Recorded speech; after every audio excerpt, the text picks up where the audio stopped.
Meus amados, boa tarde. Que bom nos reencontrarmos para adorar ao Senhor juntos. Eu quero convidar os irmãos a estarmos neste momento orando, colocando diante do altar do Senhor. A Kainá trouxe uma notícia que o seu tio sofreu um acidente em Itapu, um acidente automobilístico, sofreu uma perfuração do pulmão, é isso, Kainá? E está passando nesse momento por uma cirurgia. Então, vou convidar os irmãos a ficarmos de pé e a orarmos nesse momento, agradecer a Deus por estarmos juntos, mas especificamente eu vou orar pelo Elber, que é irmão da irmã Lindaí, que tem frequentado conosco, e é o tio da Kainá que está conosco nessa tarde. Pastor Luiz, a Kainá, ela não vai poder continuar muito tempo com a gente, porque ela vem do trabalho, ela se almoçar. Ela só passou aqui também para agradecer que ela conseguiu um trabalho. Amém. Junto com essa gratidão, ela coloca esse pedido do seu tio. Vamos orar agradecendo, clamando ao Senhor. Deus, eu quero te agradecer pelo privilégio de nos reunirmos nessa tarde. Quero colocar diante de ti a nossa gratidão, porque o Senhor tem nos guardado, nos abençoado e permitido, Senhor, agradar ao Senhor com este culto. Quero, neste momento, te agradecer pela vida da Kainá, que tem lutado, tem se formado, tem se esmerado para alcançar um trabalho e conseguiu esse trabalho. E nós te agradecemos por isso, te agradecemos pela vida da Kainá, te pedimos que o Senhor a abençoe, que a tua serva, Deus, possa estar nos teus caminhos, servindo ao Senhor com alegria. Amém. Nós também queremos, nesta oportunidade, colocar a vida do seu tio, Elber, nas tuas mãos, ó Deus, clamando pelo Senhor, te pedindo que a cirurgia tenha êxito e ele possa ser restaurado, não só pelas mãos dos médicos, pela mão das enfermeiras, dos enfermeiros, não só pelos medicamentos, não só pelo cuidado humano, mas também e em especial pelas mãos do Senhor. Cremos que o Senhor tem um propósito para tudo que acontece. Sabemos, ó Deus, que aquele homem te serve e vem, ó Deus, buscando colocar a sua vida nos teus caminhos, mas as lutas têm sido grandes, nós sabemos disso. E nós entregamos a vida deste homem nas tuas mãos. Assim também te pedimos pela vida da irmã Lindaí, ó Deus, que tem sofrido, aguardando aquela cirurgia que precisa ser feita, mas neste momento, ó Deus, por esse lapso do tempo, clamamos pelo seu irmão para que o Senhor a abençoe. Receba o culto desta noite, ó Deus. Abençoa cada momento de adoração, abençoa o compartilhar das orações, abençoa a palavra desta tarde. É o que nós te pedimos e te pedimos a tua presença entre nós. É em nome de Jesus que nós oramos. Amém. Ainda de pé, irmãos, nós vamos louvar ao Senhor. Ainda não quero deixar você à vontade, fique à vontade quando você sentir que deve se retirar. Você fique à vontade então, mas queremos dizer que nós queremos muito bem, não só o seu time, mas a toda a sua família, em especial você que está presente. Nós vamos louvar ao Senhor com o hino 476. Uma vez nós cantamos este hino aqui, eu disse aos irmãos, este hino foi o hino que cantou no dia do meu batismo. Foi há pouco tempo, né? Em 1978. Né, Lu? Faz pouco tempo, nem existia ainda. Né?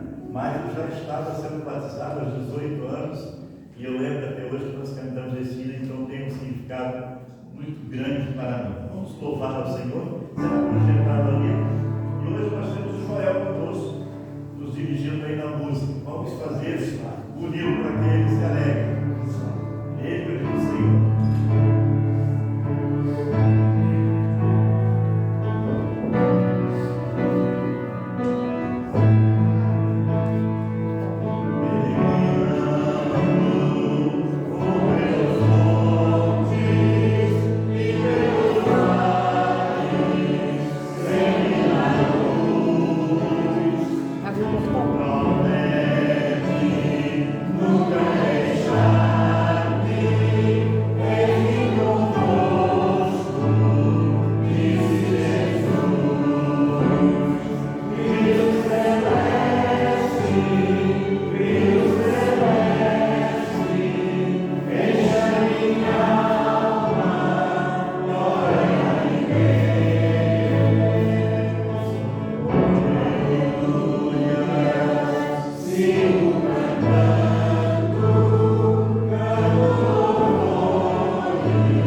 essa família que está chegando para aqui agora, estiveram aqui, o Joel falou, irmã Coração, que está meio enferrujado, né?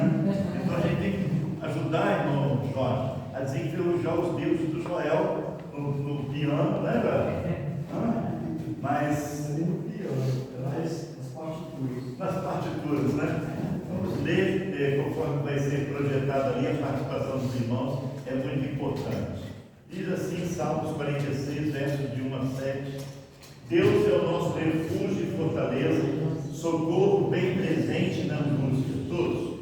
Portanto, não temeremos, ainda que a terra se mude, e ainda que os montes se transportem para o meio dos mares. Ainda que as águas rujam e se perturbem, ainda que os montes se abalem pela sua braveza. Há um rio cujos correntes alegram a cidade de Deus, o santuário das moradas do Altíssimo. Deus está no meio dela, não se abalará. Deus ajudará para o bem da manhã. Os gentios se embraveceram, os rios se moveram, ele levantou a sua voz e a terra se derreteu. O Senhor dos exércitos está conosco, o Deus de Jacó é o nosso refúgio. Vamos todos declarar essa última frase aqui, no final deste texto da palavra de Deus, todos juntos.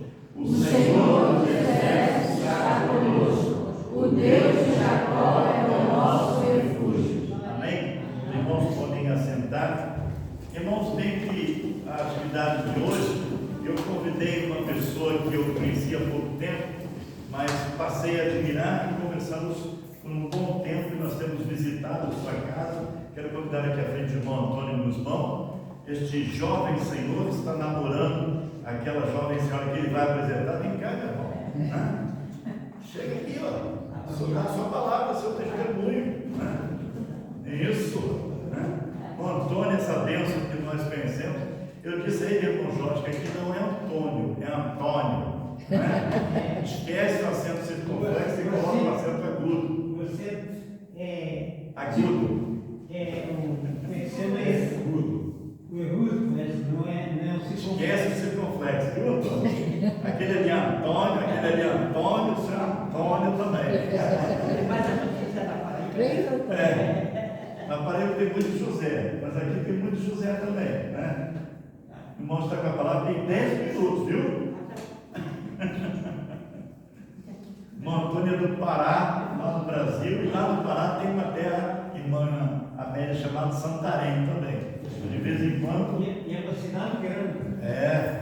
Na volta do nada. E é uma cidade que tem um peixe maravilhoso, uma comida chamada peixe na telha. Né? Você come o peixe e guarda a telha. Pastor, aqui há animal. Também tem. Vai dar Santa Tudo Telha. que tem lá vem Tem a daqui. ver com Santarém.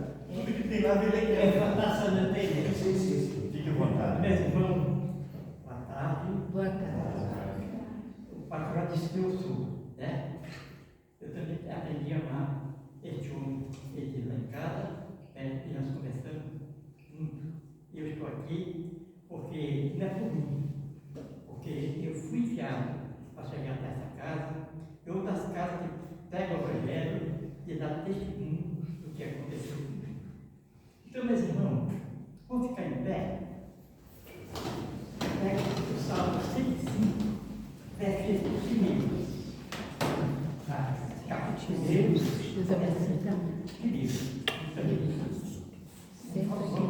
Não, passada assim. Presta atenção, se quiser assim.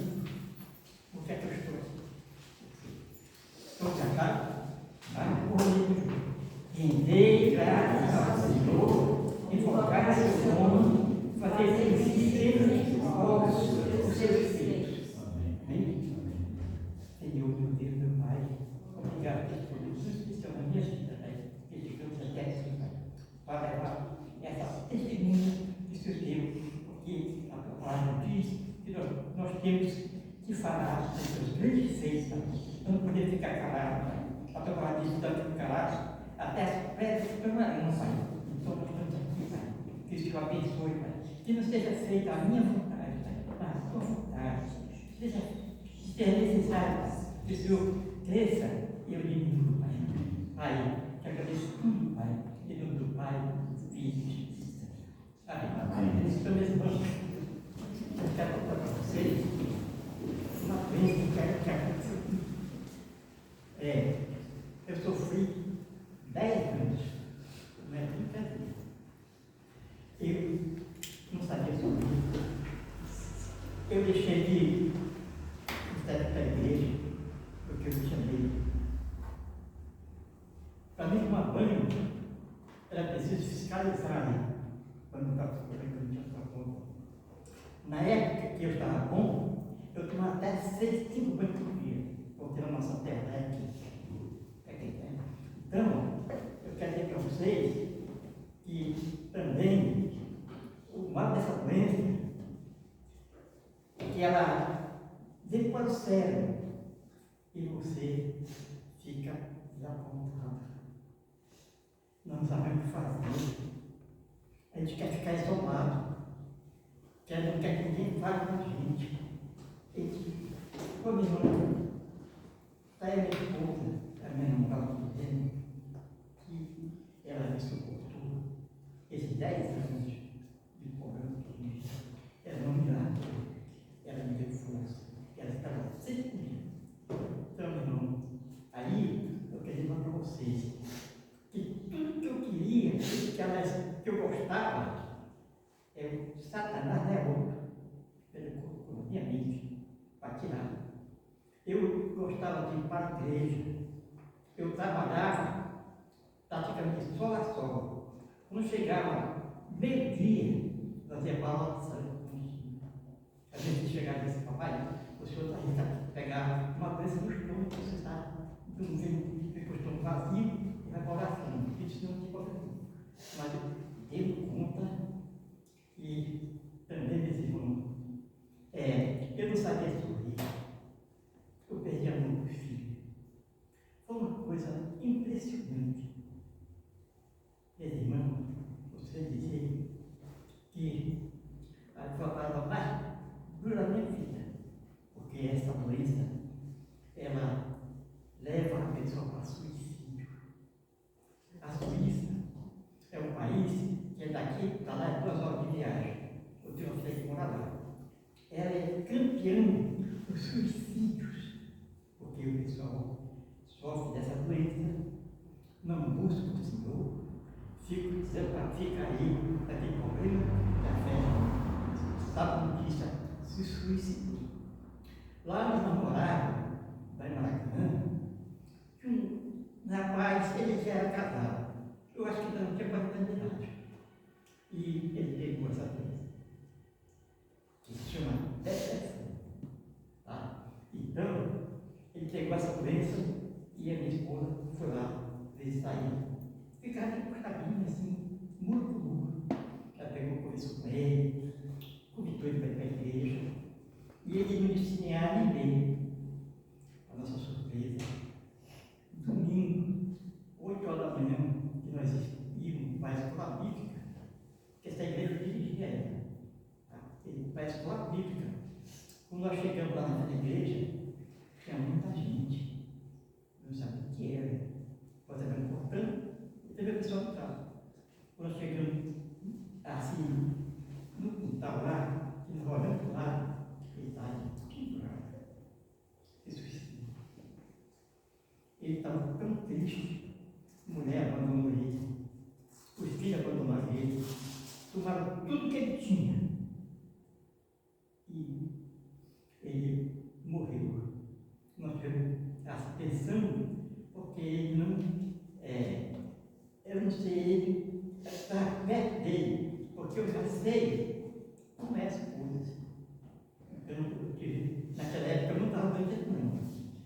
Então, esse nome dele era o nome bíblico Josué. Carregaram o carro dele, carregaram a panela de estômago, carregaram tudo que ele tinha, carregaram a geladeira, ele só tinha um banquinho e uma rede para se deitar. Só comia quando ele mandava para ele, ou outra vizinha lá para trazer para ele. Mas foi uma calamidade. Você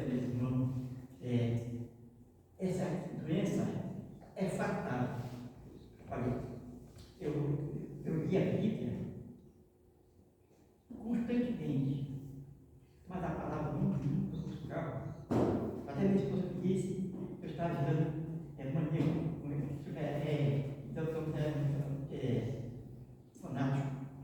fanático. Então, e tipo vai e tipo vem. Não chegou agora em 2024, eu estava já aqui em Portugal.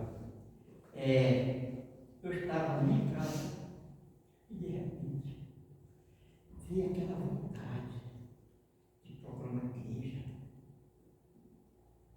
ver a vontade de eu tomar banho, ver a vontade de eu sorrir. Eu não chorava, meus olhos eram secos. Ninguém me dava crédito, não, que estava com a cuca. Entendeu? É uma doença que é uma doença que está perturbada. Porque não tem febre, não aparece nada nele aí. Eu ia para o médico, e contava com o médico, e eles não acreditavam em mim. Olha, eu tinha uma depressão na garganta, que ela descia para o meu estômago. Quando ela subia para o meu estômago, aí aquecia a minha garganta e o meu estômago. Eu estava dormindo na cama. E ela então, meus irmãos, foi uma coisa que aconteceu quando realmente deu 10 anos que eu tinha gravado aquela doença. Mas, sim, deixa eu contar um pouquinho para depois terminar. Sim, por mim era uma área, mas eu sei que está. Então, meus irmãos, foi devolvido todo aquele prazer que eu tinha. Eu tinha um comércio com 4 empregados, entendeu? Mas eu não liguei mais nada. A minha esposa foi para lá, não sabia negociar outra coisa. E o nosso negócio foi caindo. Foi caindo, tudo foi caindo. Então, eu tinha carro, tinha tudo coisa. Mas praticamente foi, tudo acabou. E, para falar a verdade,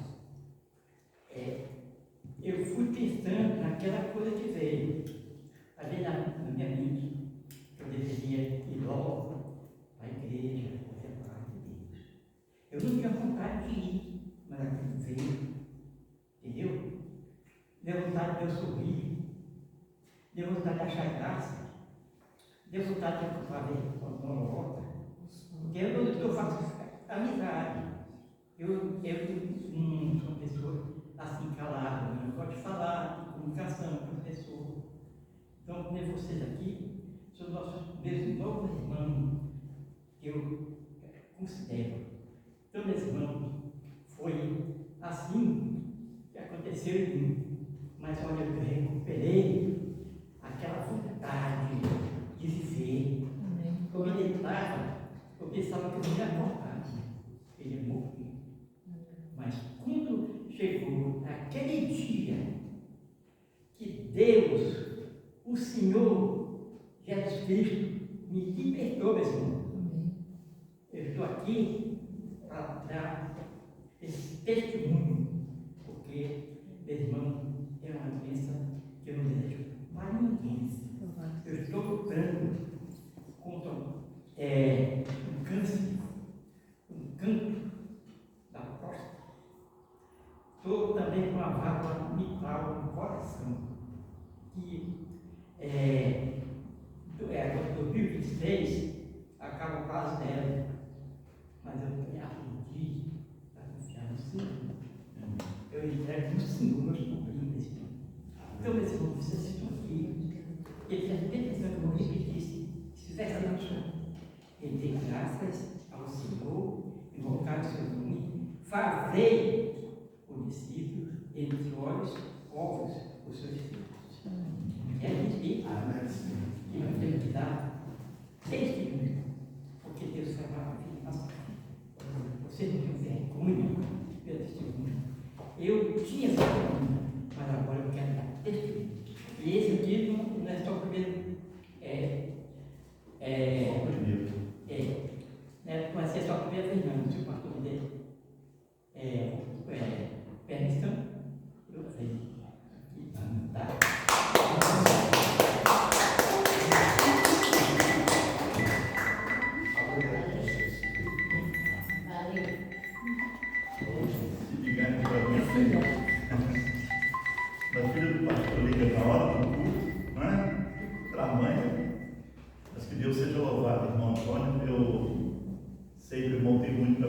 nós temos bastante tempo ao longo de todo o tempo que o irmão estará conosco para ouvi-lo. Sempre de pouquinho em pouquinho, tipo remédio em conta gota, né? Mas que Deus continue operando na sua vida. Amém. Essa é uma doença que é a doença do século e que muitas vezes nós não temos coragem de falar sobre ela na igreja, nós erramos porque as pessoas são acometidas por isso e quando nós nos damos conta elas não são mais entre nós, né? Essa semana passada nós tivemos uma experiência muito perto da gente.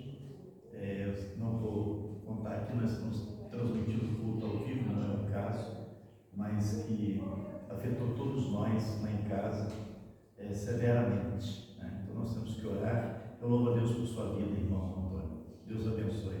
Eu botei Antônio lá, a brasileira, né? A professora aqui, a Filomena, a professora já olhou assim, está errado, né? É brincadeira, eu acho que ela não faz isso. Nós vamos cantar um cântico de adoração ao Senhor. Eu quero convidar você a ficar de pé. Vamos louvar o Senhor com esse cântico.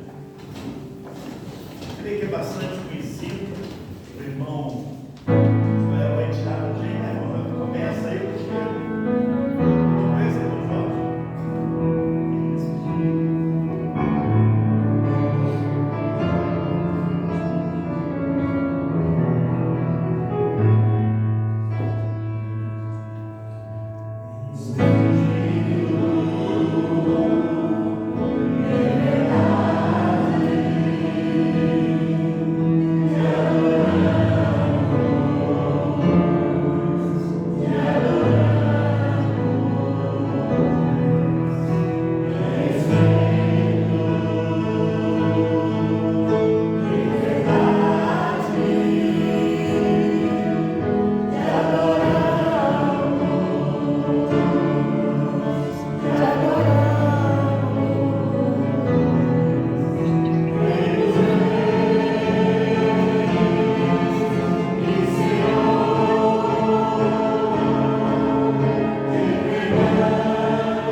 liberdade de fazer o nosso pedido de oração.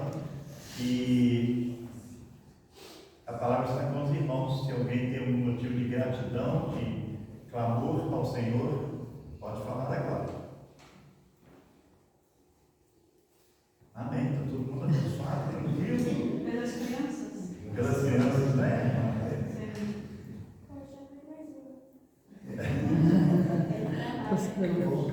Não entendi o que ela falou. Pelo trabalho aqui. Ah, pelo trabalho, né? Pela igreja, né? Pela igreja, Amém. mais pessoas possam aceitar Jesus e Isso. conhecer a palavra, a É Jesus. verdade. Ei, pastor, eu já tinha nesse final de semana e foi aconteceu um desastre. Um acidente. O acidente foi ainda há pouco e eles estavam passando pela cirurgia quando a jovem chegou aqui. Mais um pedido? Pastor, a irmã Fania pediu oração pelas crianças e nós devemos, como igreja, realmente orar pelas crianças. Durante... Se você vai tocar aquele assunto, está sendo transmitido ao vivo. Não, vai ter nome. Tá? Vai Não, ter mesmo nome. que seja o caso, não vai fazer referência ao endereço lá, é bom não fazer. Só estou lembrando. As crianças estão sendo, assim, muito ameaçadas mesmo e a gente tem que orar por elas porque tomamos conhecimento no Brasil de uma menina da sala do meu neto que tentou suicídio dentro da sala, tomando remédio, uma menina de 11 anos. Também aqui no Algarve, em Portimão, outra menina pedindo pela sua mãe, que quebrou a casa toda, enlouquecida por... E as crianças estão sendo alvo disso tudo, né? É uma geração que precisa das nossas orações e a gente nem sabe as razões que levaram a menina a tentar o suicídio. Uma criança entrar em desespero a esse ponto, então a gente tem que orar pelas nossas aqui, mas pelas crianças, e tantas coisas que estão acontecendo que nós nem temos conhecimento, mas Deus é sabedor de todas as coisas e precisamos mesmo. Não esqueçamos, irmãos, de orar pela irmã Maria Júlia. Ontem o Rafael, seu filho, junto com a sua irmã, estiveram aqui e me pediram que estivesse orando. Ela sairia do hospital na segunda-feira para um centro de restabelecimento, né? Eu não gravei bem o nome, mas não é uma casa de repouso, é um outro ambiente, mas tanto ela quanto outras 4 pessoas estão acometidas de Covid e ela estava com febre e preocupou bastante eles, mas nós devemos continuar orando para que Deus fortaleça a nossa irmã e restaure a sua força, né? Alguns irmãos que são novos não conheceram a irmã Maria Júlia. A marca da irmã Maria Júlia é que ela sempre sentava lá no cantinho, né? E sentava lá, apesar das suas lutas, suas dores, ela não faltava nenhum culto, até que foi acometida de um tombo e daí passou por uma cirurgia e de lá para cá já se põe 2 meses que a nossa irmã vem lutando pela vida, né? Também a irmã Maria, a esposa do irmão Antônio, aí Antônio mesmo, né? Marex, né? E tem aí lutado, a mamãe da Ruth, né? Mas que Deus esteja abençoando. Mais algum pedido? Temos que agradecer a Deus pelo privilégio deste jovem pianista. Não, mas jovem não, né? É desse irmão, né? Ele teve que descansar um pouquinho, então foi. Mamãe cuida. Não, Jorge. Jovem é bom, né? Ele até ficou emocionado ali no jovem. Foi só um jovem, não. E ele foi esperto, ele outras 2 mãos na frente. Hoje já caiu uns 10 vezes. Só, né? Corre. Nós também fazemos isso de vez em quando, né, Deus? De vez em quando cai. Mais algum pedido de oração, irmãos? Senão nós vamos orar. Eu vou convidar a irmã Fanny para nos elevar a Deus em oração, colocando diante do altar do Senhor os pedidos de forma geral, mas também agradecendo ao Senhor pelas bênçãos que Deus tem nos concedido. Oremos por nós.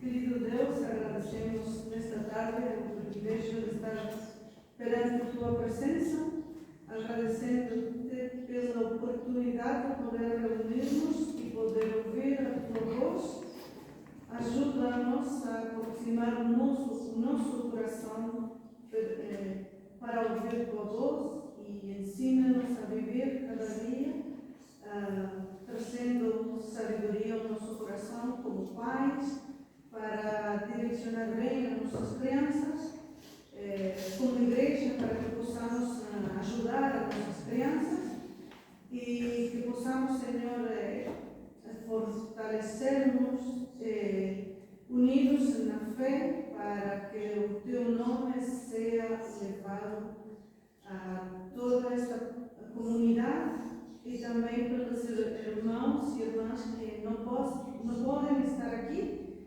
que tu permitas que eles possam ouvir tua voz dentro da casa, mesmo seja pelos programas ou pela internet, para que não deixem de ouvir a tua palavra. Agradecemos esta oportunidade uma vez mais e também que possamos cada dia, Senhor, buscar a tua presença. Deixamos todo nas tuas mãos, em Cristo Jesus. Amém. Amém. Quero convidar os irmãos a participar do momento do ofertório neste tempo. Enquanto estivermos louvando o Senhor, nós vamos adorar o Senhor com o hino 135, 14. Mas antes eu quero deixar com os irmãos o texto da palavra de Deus que diz: todos os caminhos do homem são puros aos seus olhos, mas o Senhor pesa o espírito. Confia ao Senhor as tuas obras e os teus pensamentos serão estabelecidos. Muito bem, muito obrigado, irmão. Vamos cantar 135 assentados mesmo. Vamos ficar em pé agora. Irmão, podemos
Os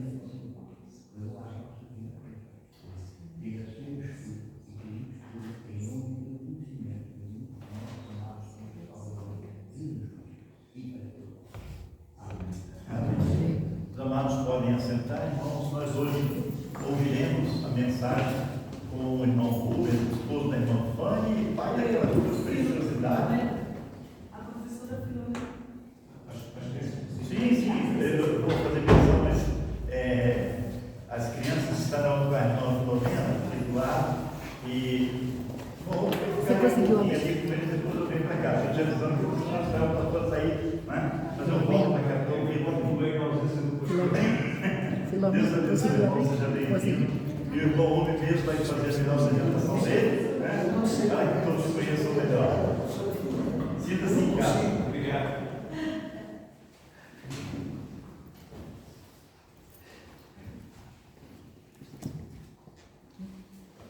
Bom dia, irmãos.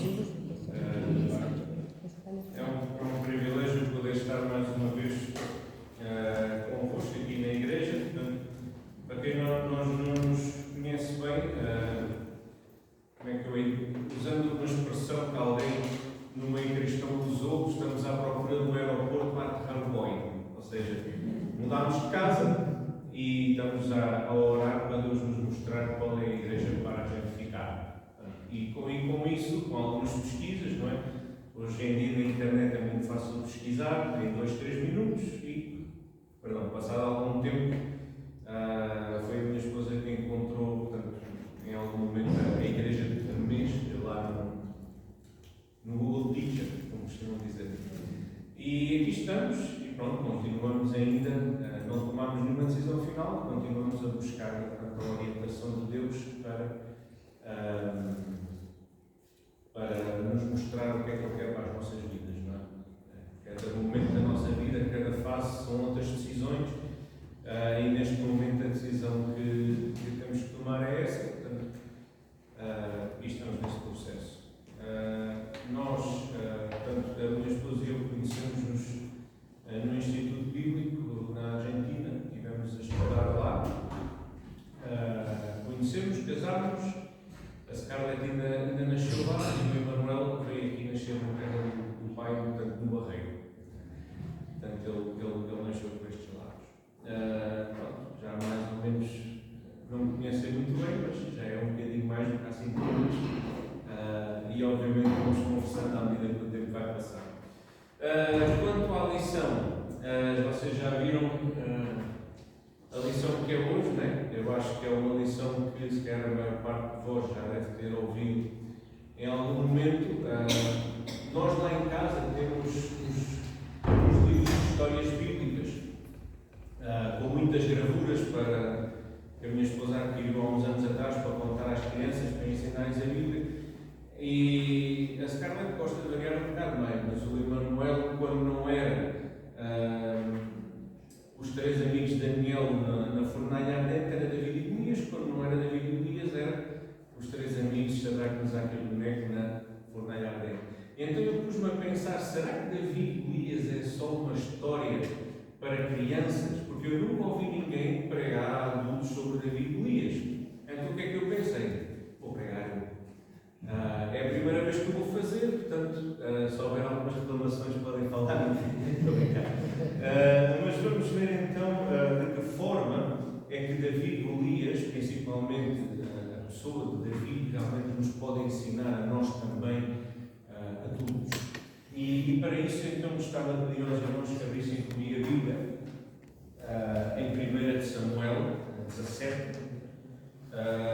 Vamos ler alguns versículos, vamos ler, então, não vamos ler o capítulo todo, mas pelo menos 51 versículos, está bem? Mesmo que tenham alguma versão diferente, não importa, e depois, em algumas palavras, vocês vão ver no PowerPoint, até vou perguntar, se calhar, que palavras é que vocês têm, também para se houver alguma que se entenda melhor. Mas vamos ler então 1 Samuel, eu vou ler, vou pedir aos irmãos para acompanhar, em 1 Samuel 17. E diz então 1 Samuel 17:1: E os filisteus ajuntaram os seus arraiais para a guerra e congregaram-se em Socó. está em Judá, e acamparam-se entre Socó e Azeca, no termo de Danim. Porém, Saúl e os homens de Israel juntaram-se e acamparam no Vale do Carvalho, e ordenaram a batalha contra os filisteus. Então Saúl mandou dizer a Jessé, passei aqui para a parte anterior. E os filisteus estavam no monte da banda de Além, e os israelitas estavam no outro monte da banda de Aquém, e o vale estava entre eles. Então saiu do arraial dos filisteus um homem guerreiro, cujo nome era Golias, de Gate, que tinha a altura de 6 côvados e um palmo.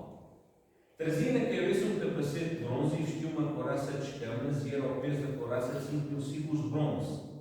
E trazia grevas de bronze por cima dos seus pés e um escudo de bronze entre os seus ombros. E a haste da sua lança era como este de selão, e o ferro da sua lança de 600 ciclos de ferro, e diante dele ia o escudeiro. E parou, e clamou às companhias de Israel e disse-lhes: para que saireis a ordenar a batalha? Não sou eu filisteu e vós servos de Saúl? Escolher entre vós um homem que deixe a mim. Se ele puder pelejar comigo e me ferir, seremos vossos servos. Porém, se eu vencer e o ferir, então sereis nossos servos e nos servireis. Disse mais o filisteu: hoje desafio as companhias de Israel, dizendo: dai-me um homem para que ambos pelejemos. Ouvindo então Saúl e todo Israel essas palavras do filisteu espantaram-se e temeram muito. E Davi era filho de um homem efrateu de Belém de Judá, cujo nome era Jessé, que tinha 8 filhos. E nos dias de Saúl era este homem já velho e adiantado na idade entre os homens. Foram-se os 3 filhos mais velhos de Jessé e seguiram a Saúl à guerra. E eram os nomes de seus filhos, os que foram à guerra: Eliabe, o primogênito, e segundo Abinadab, e o terceiro Samá. E Davi era o menor, e os 3 maiores seguiram a Saúl. Davi, porém, ia e voltava de Saúl para apacentar as ovelhas de seu pai em Belém. Chegava-se, pois, o filisteu pela manhã e à tarde, e apresentou-se por 40 dias.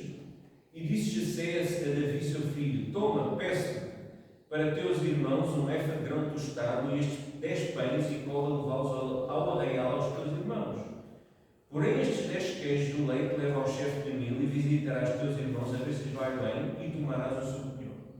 Estava Saúl e eles e todos os homens de Israel no vale do Carvalho, pelejando com os filisteus. Então se levantou pela manhã bem cedo e deixou as ovelhas a um guarda, e carregou-se e partiu como Jessé lhe ordenara, e chegou ao lugar dos carros, quando já o arraial saía em ordem de batalha, e a gritos chamavam à peleja. E os israelitas e filisteus puseram em ordem fileira contra fileira. E Davi deixou a carga trouxera na mão do guarda da bagagem, e correu à batalha, e chegando perguntou a seus irmãos se estavam bem. E estando ele ainda falando com eles, eis que vinha subindo o exército dos filisteus o homem guerreiro, cujo nome era Golias, o filisteu de Gate, e falou conforme aquelas palavras, e Davi as ouviu. Porém todos os homens de Israel, vendo aquele homem, fugiam de diante dele e temiam grandemente. E diziam os homens de Israel: vistes aquele homem que subiu? Pois subiu para afrontar a Israel. Há de ser, pois, que ao homem que o ferir, o rei o enriquecerá das grandes riquezas, e lhe dará a sua filha, e fará isenta de impostos a casa de seu pai em Israel. Então falou Davi aos homens que estavam com ele, dizendo: que farão àquele homem que ferir a este filisteu e atirar à afronta de Israel? Quem é, pois, este incircunciso filisteu para afrontar os exércitos de Deus vivo? E o povo lhe tornou a falar conforme aquela palavra, dizendo: assim farão ao homem que o ferir. E ouvindo Eliabe, seu irmão mais velho, falar àqueles homens, acendeu-se a ira de Eliabe contra Davi, e disse: por que desceste aqui, e a quem trouxeste aquelas poucas, e a quem deixaste aquelas poucas ovelhas do pai no deserto? Bem conheço a tua presunção e a maldade do teu coração, que desceste para ver a peleja. Então Davi disse: que fiz eu agora? Porventura não há razão para isso? E desviou-se dele para o outro, e falou conforme aquela palavra, e o povo lhe tornou a responder conforme aquelas palavras. E ouvidas as palavras que Davi havia falado, as anunciaram a Saúl, e mandou em busca dele. E Davi disse a Saúl: não desfaleça ao coração de ninguém por causa dele, teu servo irá e pelejará contra este filisteu. Vamos avançar aqui, irmãos, um pouco mais à leitura, porque fica muito grande. Vamos avançar até o versículo 43, ou perdão, 42, já quando Davi e Golias estão frente a frente, e diz: olhando o filisteu e vendo a Davi, o desprezou, porque era jovem, ruivo e de gentil aspecto. Disse, pois, o filisteu a Davi: sou algum cão para tu vires a mim com paus? E o filisteu amaldiçoou a Davi pelos seus deuses. Disse mais o filisteu a Davi: vem a mim e darei a tua carne às aves dos céus e às bestas do campo. Davi, porém, disse ao filisteu: tu vens a mim com espada e com lança e com escudo, porém eu vou a ti em nome do Senhor dos Exércitos, o Deus dos Exércitos de Israel, a quem tu tens afrontado. Hoje mesmo o Senhor te entregará na minha mão e ferir-te-ei e te tirarei a cabeça, e os corpos do arraial dos filisteus darei hoje mesmo às aves do céu, às bestas da terra, e toda a terra saberá que há Deus em Israel. Portanto, vamos deixar por aqui. O resto dos irmãos sabem, não é? Davi feriu a Saúl com a funda e depois agarrou a sua espada e cortou-lhe a cabeça, não foi? Vamos avançar um pouco então na nossa lição, também por causa do tempo. Então, pensando acerca de Davi, da pessoa de Davi, quem era Davi? Quem era Davi e porquê que num momento como este ele soube exatamente o que fazer? Ou seja, já nos pusemos a pensar que características é que teria um jovem, se calhar de adolescente para jovem, como Davi, que não tinha os mais velhos naquele momento? Vamos começar a pensar nisso. E em primeiro lugar, eu não sei se foi bem, mas em primeiro lugar eu pus que Davi é um homem obediente aos seus pais. Davi é um homem obediente aos seus pais. A primeira coisa que a gente vê. E porquê que dizemos isto? Primeiro de tudo porque a Bíblia diz, não é? Davi, porém, ia e voltava de Saúl para apacentar as ovelhas do seu pai em Belém.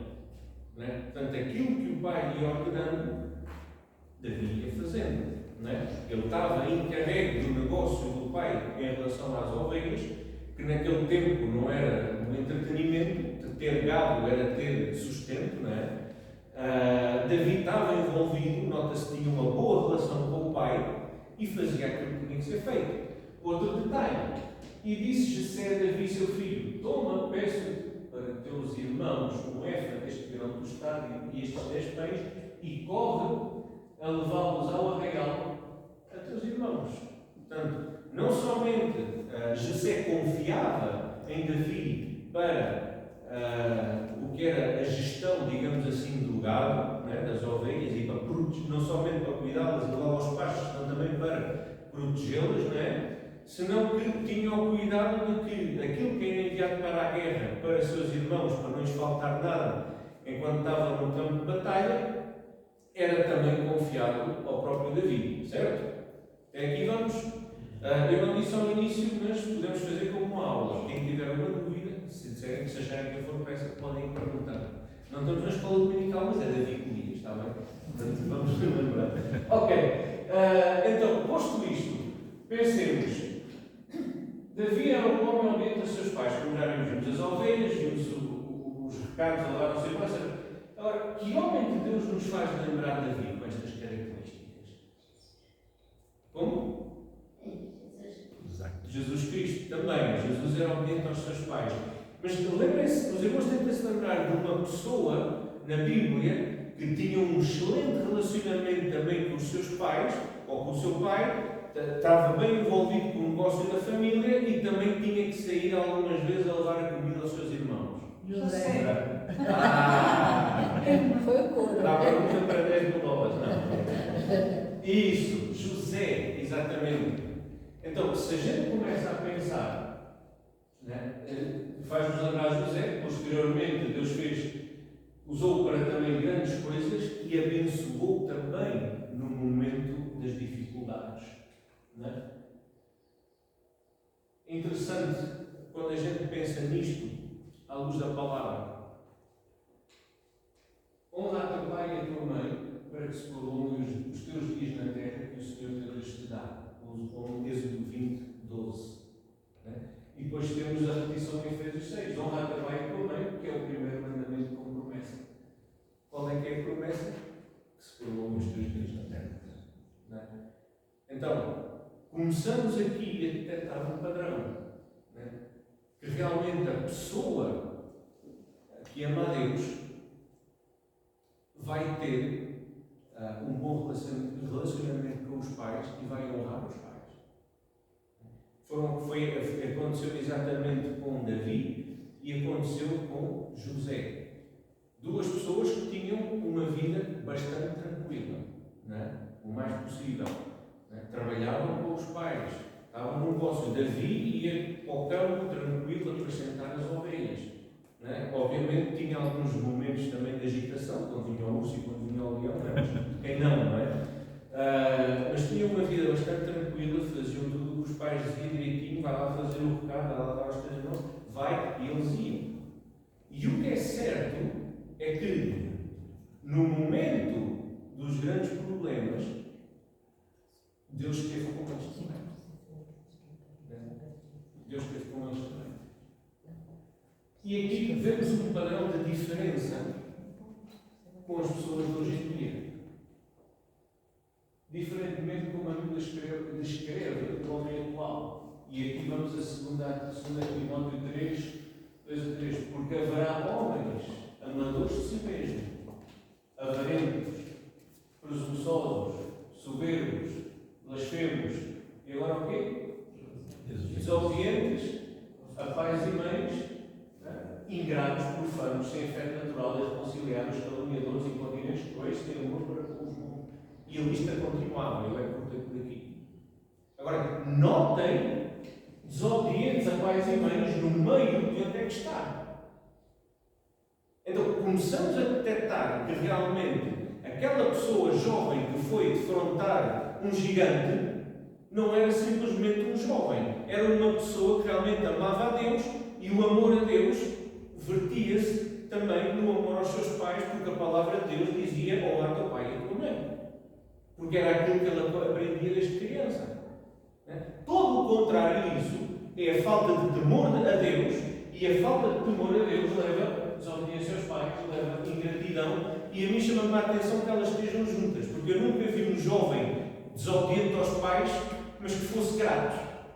Normalmente, quando são desobedientes aos pais, são ingratos também, porque não valorizam aquilo que os pais fizeram. Agora, um homem ou um jovem, e depois homem, obediente aos pais, depois vai ser usado por Deus para grandes coisas, como deixamos aqui como conclusão. Ao contrário das pessoas deste mundo, o homem de Deus quer fazer coisas para Deus. Vai primeiro de tudo ser obediente aos pais. Ser obediente aos pais é um sintoma de espiritualidade. Não é a espiritualidade em si mesma, mas é um sintoma da espiritualidade que busca a Deus. Né? Portanto, eles devem estudar que depois nem a prisão, nem o gigante podem ser um problema para a vida deles, já que a promessa para o mandamento é que se prolonguem os dias na terra. Então, José passou, o que é que eu quero dizer com isto? José passou pela prisão. A prisão matou-o? Não. Potifar desconfiou mais de José do que da esposa dele. Potifar matou José. Não pôde. Deus não permitiu. No mesmo caso, Davi, também obediente aos seus pais. Golias pôde matar Davi. Não pôde. Por muito que era um homem com quase 3 metros de altura, que é o que é 6 côvados e um palmo, por mais que fosse um homem de guerra desde a sua juventude e Davi somente um jovenzinho, pôde ele alguma coisa contra Davi, um homem que honra a seu pai e sua mãe? Não pôde. Portanto, esta é a aprendizagem que a gente tem. O homem de Deus conhece-se pelos seus passos. E um dos passos que mostra a espiritualidade é a obediência aos pais e a honra aos pais, porque depois de sair da casa dos pais, em princípio já não vai obedecer. Mas a honra aos pais, essa sim pode manter-se, e é um mandamento com promessa, e a promessa é que se prolonguem os dias na terra. Avançamos um pouco mais. Já vimos que Davi era um homem obediente aos seus pais, mas também vimos que Davi era um homem conforme o coração de Deus. E isto mostra-nos um pouco mais. Não é? Então, como é que nós sabemos que Davi é um homem conforme o coração de Deus? Em primeiro lugar, porque a Bíblia diz diretamente. Né? E vemos em 1 Samuel 16:7, quando Samuel foi ungir a Davi para ser rei de Israel. O Senhor, contudo, disse a Samuel: não considere a sua aparência nem a sua altura, pois eu o rejeitei. A falar Deus de Jessé. O Senhor não vê como o homem vê a aparência, mas o Senhor vê o coração. O Senhor vê o coração. O Senhor não está a ver a aparência, se é dos ombros para cima, mais alto do que todo um povo, como era Saúl, se tem grandes músculos, se tem grandes espadas, se tem grandes lanças, como era a de Elias, que era como o eixo de Selão, não é? Deus não vê isso. Deus vê o que vai cá dentro. Por muito que Davi fosse pequeno, fosse jovem, de baixa estatura, mas tinha uma coisa cá dentro que Deus valorizava. E isso era importante, e a própria Bíblia o menciona. Agora, não somente porque a Bíblia o menciona, mas também porque há sintomas nisso. Vemos os sintomas nas reações, nas situações, em cada situação. Há bocado vimos como sintomas espiritualizados obediência aos pais. Agora, que tipo de sintomas é que nos pode mostrar que realmente Davi era um homem conforme o coração de Deus? E realmente a maneira como ele reage a esta situação toda. Né? Porque não era uma situação, os irmãos viram, não era uma situação que durou um dia ou dois. Quanto tempo é que Golias esteve a afrontar os exércitos de Israel? Como? 40 dias. Eu não estava a ouvir, peço desculpa, mas é exatamente isso. 40 dias e 40 noites. Teve ali Golias, quem vem lutar comigo? E eles todos cheios de medo. Né? Agora, vemos a diferença. Né? Porém, todos os homens em Israel, vendo aquele homem, fugiram de diante dele e temiam grandemente. Temiam grandemente. Né? Eles estavam apavorados, como se diz em bom português. E vemos o versículo 25. E diziam os homens de Israel: viste-se aquele homem que subiu, pois subiu para afrontar Israel. Há de ser, pois, que o homem que o feriu, o rei o enriquecerá de grandes riquezas, e dará a sua filha, e fará livre a casa de seu pai em Israel. Fará livre, noutras versões diz, fará livre de impostos. Quer dizer, a família do homem que realmente conseguisse vencer o gigante Golias, nunca mais iria pagar impostos. Portanto, o IRS era um tema para esquecer naquela casa. Isso, não há mal que bem não venha, não é? Agora, então, isto era a perspectiva dos homens em Israel. Agora, qual é a perspectiva de Davi assim que lá chega? Então falou Davi aos homens que estavam com ele, dizendo: que farão aquele homem que ferir este filisteu e tirar a afronta sobre Israel? Porque ele não sabia qual era o israelita, mas ainda acrescenta: quem é, pois, este incircunciso filisteu para afrontar os exércitos do Deus vivo? Aqui muda de figura. Aqui muda tudo. Não é? Aquela perspectiva do medo, do temer grandemente, chega lá um jovenzinho: o que é isto? O que é que se passa aqui? Quem é este para estar aqui a afrontar os exércitos do Deus vivo? Que conversa é esta? Espera aí que as coisas não são assim. Não é?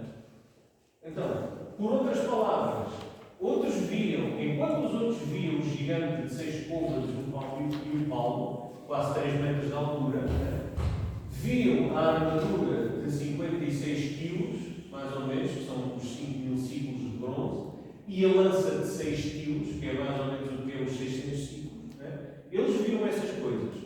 Mas Davi teve mais discernimento espiritual e viu ali mais que nada uma guerra espiritual.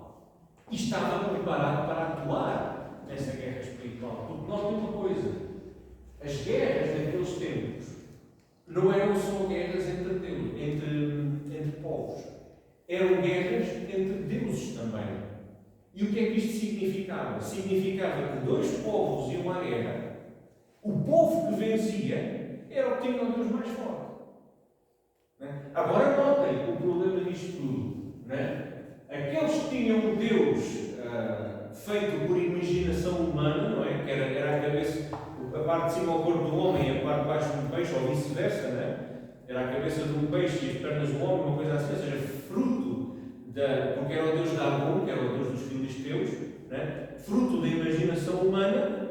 Portanto, aqueles que tinham um Deus fruto da imaginação, um Deus falso, era quem estava a cantar de galo, por falar em português.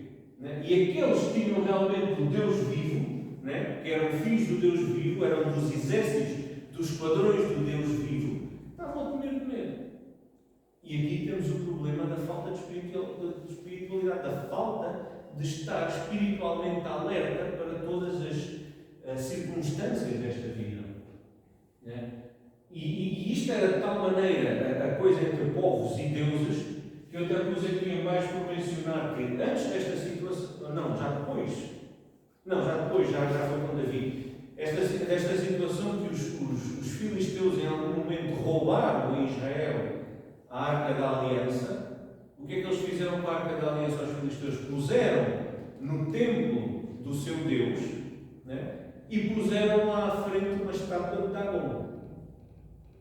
Só que o que é que acontecia? Eles deixavam a estátua de Dagon à frente da Arca da Aliança de noite, no dia a seguir eles chegavam lá e a estátua de Dagon estava tombada. Porque nenhum falso Deus vai permanecer na presença do grande Deus vivo. E Deus deixou isso bem claro. E depois aos filisteus, aos seres humanos, feriu-os com chagas e com úlceras. Enquanto a arca lá esteve, até eles devolverem a arca.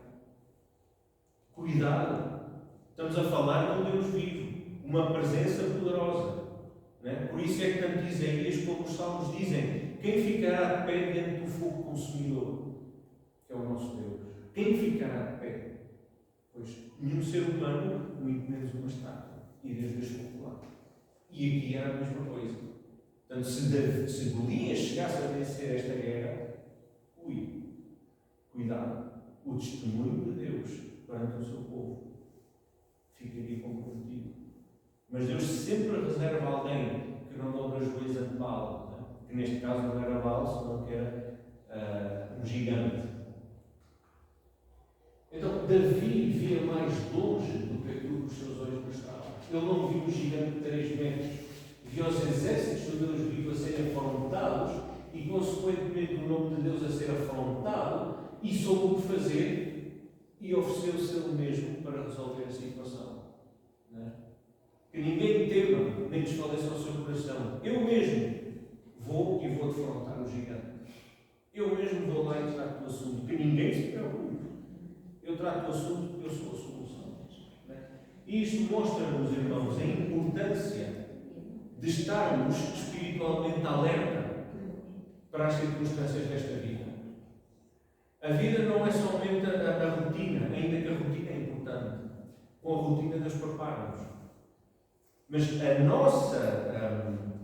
o nosso relacionamento com Deus, através da oração, através da leitura da palavra, vai fazer despertar os nossos sentidos, os nossos olhos espirituais, para estarmos alerta nas vicissitudes desta vida e ver onde é que há batalhas espirituais e onde é que a gente tem que intervir.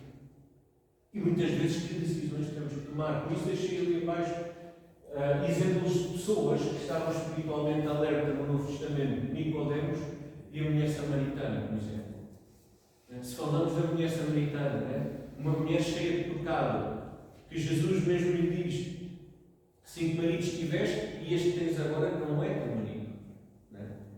E isto chama-lhe a atenção. Jesus fala com ela. E o que é que faz dela a primeira missionária em Samaria? Ela vai ter com as pessoas da cidade: olha, eu acho que encontrei o Messias. Uma mulher que só ia ao poço buscar água, que estava completamente enrolada, envolvida nos seus pecados. Ouve aquilo que tinha que ouvir e reage. Acho que encontrei o Messias. Espiritualmente alerta. Estava em pecado? Estava. mas ela esperava o Messias, ela esperava a libertação, ela esperava a salvação, porque ela sabia que aquilo que fazia não era correto. Estava envolvida em pecado, mas estava espiritualmente alerta. E isso fez-la tomar uma boa decisão. O mesmo Nicodemos, nas grandes escolas da lei, é um pouco como Paulo, nas grandes escolas da lei, a estudar a lei de cima a baixo, quase desde que nasceu, né? Com os melhores mestres. A escola farisaica era das melhores a nível da lei. Né? Eles estavam mais envolvidos em cumprir as suas próprias leis do que em cumprir a própria Bíblia. Né? Mas o que é que acontecia? Ele via que Jesus realmente tinha algo diferente. Mais uma vez, porque estava espiritualmente alerta. Então, com medo dos fariseus, ele foi ter com Jesus de noite. Né? Mas Jesus falou com ele: é necessário nascer de novo. Porque Deus amou o mundo de tal maneira que enviou o seu Filho unigênito, para que todo aquele que nele crê não pereça, mas tenha a vida eterna. Né? E Nicodemos reagiu. Como é que sabemos que reagiu? Porque ele foi parte depois no sepulcro do Senhor Jesus, conjuntamente com aquele que era dono do sepulcro. Nicodemos também teve aí a sua influência. Diz a Bíblia muito a medo, ainda com medo dos judeus, é verdade, mas os passos que ele deu já eram, mais uma vez, sintomas de busca de espiritualidade. Portanto, muito envolvido na sua própria lei, em cumprir as leis dos fariseus, todos aqueles costumes, etc., mas espiritualmente alerta. E quando teve que reagir, também reagiu. E isto é aquilo que a gente tem que realmente aprender quanto à vida destes homens e principalmente quanto à vida de Davi. Né? Um homem que, quando teve que realmente reagir, ele reagiu. Né? E notem que eu há bocado falei do cotidiano, porque Deus nos prepara no dia a dia para um propósito nas nossas vidas. O que fazia no dia a dia para derrotar, fez para derrotar o gigante, encomendar-se a Deus, agarrar a funda às pernas e o utensílio de pastor e ir para a batalha. Né? Que era o que ele fazia todos os dias. Ia pastorear as ovelhas, tinha os perigos dos ursos e dos leões, funda, pedras, cajado, e era o que ele fazia. Portanto, aquilo que ele fez no seu dia a dia preparou para a derradeira batalha que mudaria a sua vida para sempre. Todos aqueles anos a pastorear as ovelhas do seu pai prepararam o rei de Israel. Por isso é que até em português eu não ouvi, mas em espanhol havia um coro que dizia: onde todos veem um pastor, Deus vê um grande rei. Porque era o coração. Não era nem a atividade, nem o corpo, nem a aparência. Mas é o coração e o aceitar as atividades diárias com preparação. E isto nos mostra que todos nós temos um propósito nesta terra. E vou usar aqui uma idade que de certeza absoluta ninguém tem aqui. Nem que tenhas 100 anos ou 200. Mas se Deus ainda te tem aqui na terra, não ponhas à sombra da bananeira. Entende porque é que Deus tem aqui. Porque até podes ter 500 anos, mas enquanto Deus não te levar para junto dele, tens propósitos espirituais. Então resta em oração saber quais são para poder pô-los em prática. Assim como Davi fez. Com qualquer idade. Porque Deus é que sabe quando é que manda para junto dele. E então até lá as pessoas são para ser usadas. Os crentes são para ser usados por Deus. Não é? E podemos aprender também, já para terminar, o mundo realmente não é fácil. Não é? Há bocado ouvimos o testemunho do nosso irmão. E sabemos, há bocado ouvimos os motivos de oração que a nossa irmã Laura também nos comentou. Não estamos a viver dias fáceis. Mas Davi nos mostra uma frase muito dita por muitos teólogos, que é: não digas ao teu Deus quão grande é o teu problema, se não pedis ao teu problema quão grande é o teu Deus. Porque Deus vai ser sempre maior para o problema. Porque Deus é infinito. Vamos orar para terminar. Senhor Jesus, mais uma vez, obrigado pela tua palavra nas nossas vidas, Senhor. Obrigado, Senhor, porque muito temos a aprender com ela. Muito temos a aprender, Senhor, com não tinham aparentemente nada, é dizer que não tinham nada mais que amar e seguir. E com aquilo que tinham e aquilo que eram, venceram o Senhor. E te damos as graças por ter na tua palavra escritos sementes, testemunhos